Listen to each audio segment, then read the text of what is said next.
This area here around 1550-ish is fairly important, and that's the area we're going to be fishing for if we fail to hold this. I think any stop or reversal before that area in the next day or two is going to be quite bullish. Also keep in mind, whatever lows we set today, it wouldn't be unusual to test those lows later in the week if we are not extremely bullish.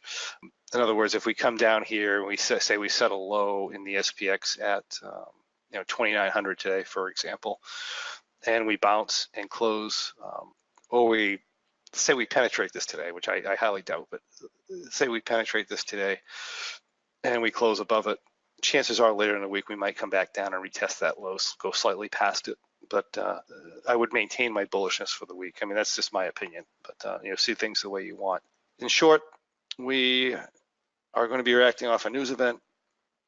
We're watching for closing prices over the support levels we've mentioned, and as long as we don't get anything under those levels for a close, then I remain bullish here for the week.